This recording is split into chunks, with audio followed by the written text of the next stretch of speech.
Hey everyone, it's Will, GamerDad, with another video for you.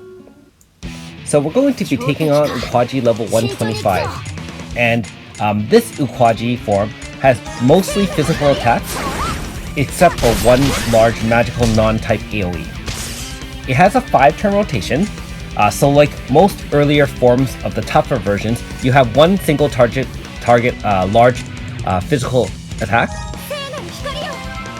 So again, make sure you cast Refresh Leap if you can and speed up your team in order to survive the attack before he hits you.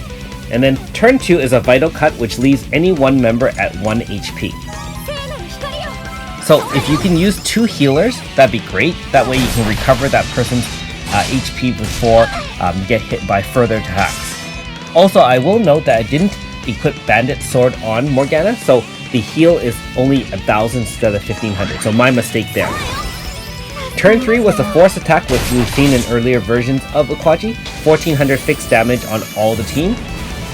And this is the Turn 4 non-type AoE magical attack. So you might recognize Calamity Saxum from the end boss in Chapter 39 Total Dreamland. Alright, after that, turn 5, he puts up an elemental shield, so resists magic. Now, not really a problem here. We brought an entire physical-based team to deal the damage to Uquaji, and in this case, I'm bringing my Earth-based team, especially with AS Nagi. Now, you've seen some of my videos where AS Nagi, by using Nadaria Edge, that pain status keeps on damaging Uquaji for over 20,000 damage, which actually helps to lower its HP to the point where we can end it with one large AF. And that is the strategy for most more difficult endgame bosses. You really want to just power up one large AF and then just end it right there. Now in some cases with Leviathan or Melithin, you'll need probably 2 AFs, but if you can manage Uquaji in 1 AF, that's great, and obviously AS characters certainly can help you with that much more easily than, say, regular 5 stars. Alright, after that, the 5-turn rotation is pretty much the same, so it is really important to keep your physical debuffs on Uquaji, otherwise you will get ended. And of course, make sure you heal as much as possible. Have a shield up against Calamity Saxum because it still does do quite a bit of damage. And you can see here that I wasn't able to have quite enough heal on Anabel after the 2nd and 3rd turn, so she died. Now in this case, because she did die, we're going to have to accelerate our plans, and even though we don't have a full AF bar, we're going to try to rotate everyone in and do as much damage to Uquaji as possible.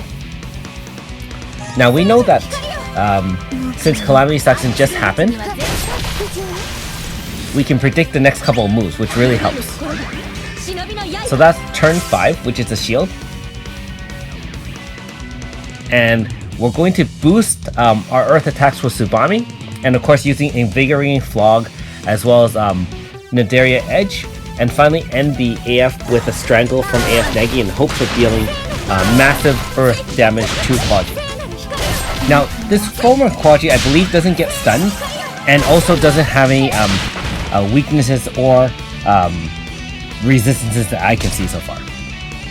And you can see I'm very, very lucky that Serene didn't die in that turn. Over 3,000 damage with a single target physical attack. Don't forget, Tsubame did come in with a Valor Chant to reduce the power of Uquaji by 20%, so helped us survive just one extra turn. In this case, we're just going to try to hit a little bit more and end the battle. Now, since Invigorating Flog was already powered up from the previous AF, we're going to use Morgana and Mario to help heal, and in the case of Morgana, to apply another debuff. And then with the last couple of hits, that's the end for level 125 Uquaji. Not my best effort, a little bit inelegant, but that being said, the battle is done. Thanks for watching. We'll see you next time.